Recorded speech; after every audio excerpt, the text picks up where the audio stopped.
into his carpet, and Hazrat Rabi radiallahu ta'ala sits down. And again he asks him the million-dollar question, okay, why have you come? And this was his response. لنخرج من شاء من عبادة العباد إلى عبادة الله ومن ضيق الدنيا إلى سعتها ومن جور الأديان إلى عدل الأسلام. We've come to take out the servants of Allah from the servitude of man to the worship of Allah alone. From the narrowness of this world to the vastness of the hereafter, and from the oppression of religions to the justice of Islam. Like this, as the Nabi radiallahu ta'ala left, Rustam said to his people, "Oh you fools, don't look at his clothes and look at his bow and arrows. Look at the man. Look at his personality. Look at the soundness of his judgment and his power of speech. He has come and dominated us in our land.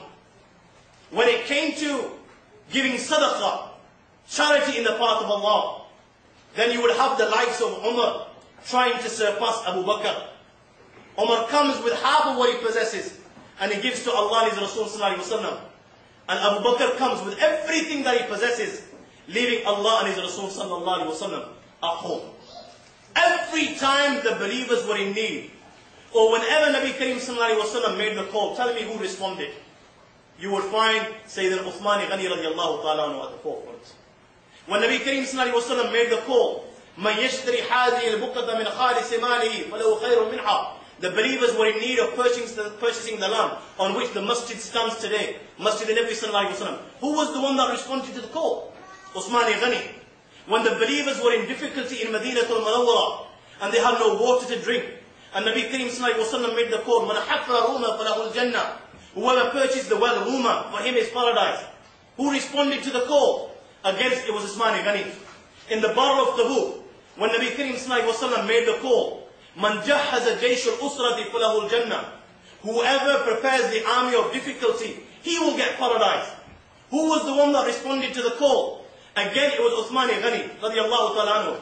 He donated so much in the path of Allah, so much that in the path of Allah, that he has placed hundreds and thousands of dirhams in the laps of Rasul sallallahu alaihi wasallam. And Nabi Kareem sallallahu alaihi wasallam is so amazed himself that he's turning these dirhams in his laps and he's saying, مَا دَرَّ عُثْمَانْ مَا عَمِلَ بَعْدَ هَذَا. That Uthman can do whatever he likes after this. There is no deed that would hurt Sayyidina Uthman Ghani radiallahu ta'ala. In the reign of Sayyidina Abu Bakr, there was a drought and famine. And people are suffering. And they come to Sayyidina Abu Bakr Siddiq radiallahu ta'ala, Ya Amir al-Mu'mineen, our children are suffering, they've had nothing to eat. And Sayyidina Abu Bakr radiallahu ta'ala consoles them. Do not worry, the help of Allah will come.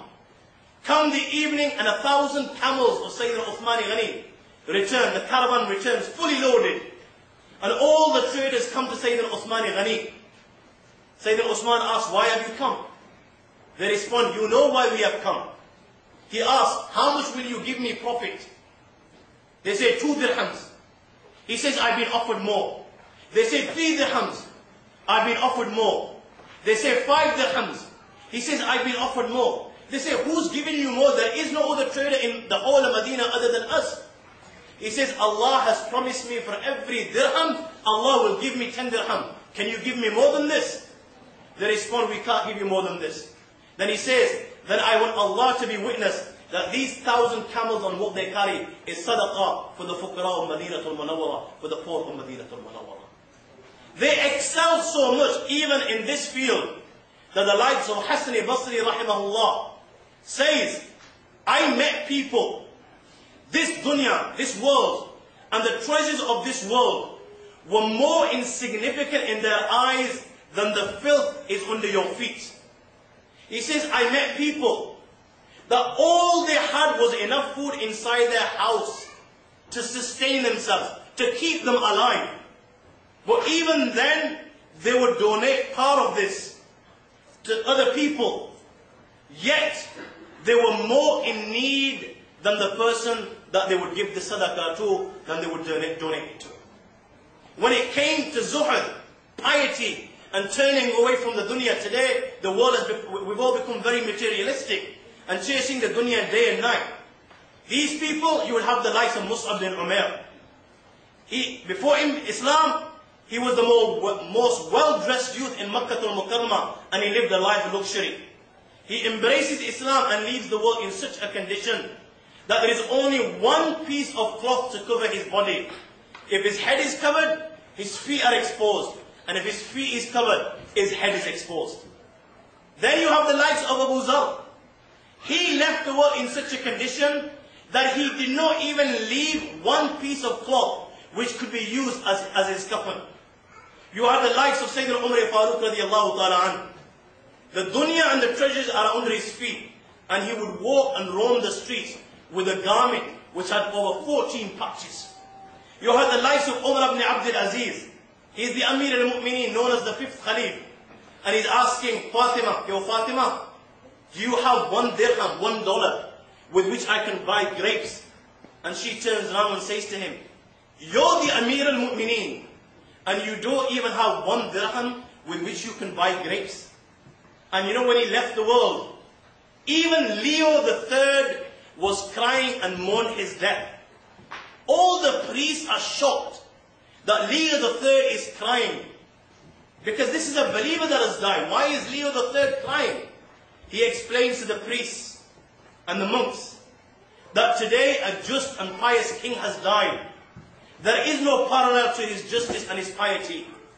I believe if anyone could bring dead to life after Hazrat Isa alayhi salam, then it was this man, Umar ibn Abdul Aziz. And he said to them, I'm not amazed at a monk that turns his back on the dunya when he possesses nothing. However, I'm surprised at this man, that the dunya and the treasures were in his hands, and yet he turned his back on the dunya. I've just given you a few examples and a few fields. In every aspect of life, these people were the epitomes of guidance. They were the pioneers, and they excelled and excelled, because inside their hearts a fire burned. And this fire did not let them rest till they became dominant, until they became world leaders. And the sad thing is, today within the ummah, this fire burns no more.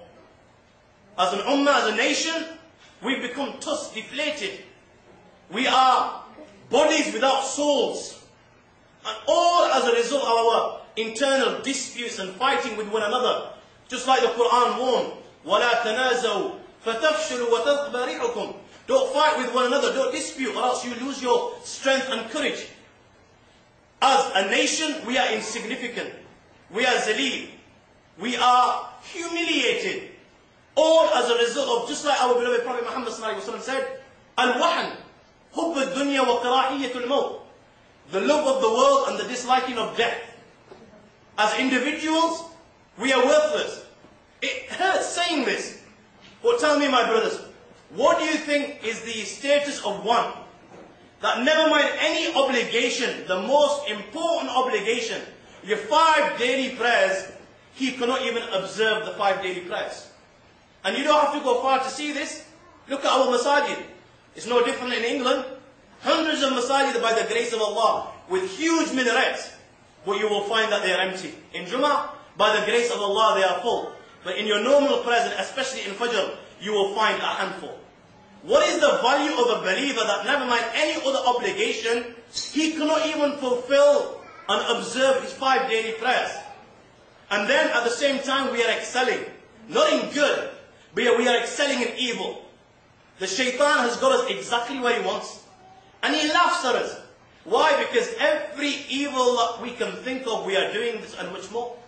When it comes to breaking the teachings of Allah and His Rasul sallallahu alaihi wasallam, here indeed we are excelling. And we are setting new trends and reaching new grounds. Why, I ask, for how long? For how long will this continue?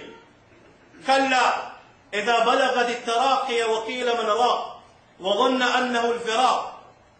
When the soul reaches the collarbone, and the angel of death stands before you with a forked mace made out of fire, and he strikes you with his forked mace so hard that the forks enter every way, and then he turns it, slowly extracting your soul as you suffer, and you feel this pain, and he takes out your soul, and he keeps on taking out while the other angels that have come with him are beating you. And then he says, "Ukhruji ayyatuha an-nafs al-khabitha, come out, O cursed soul, ila sumum wa hamim, to a place of scorching winds,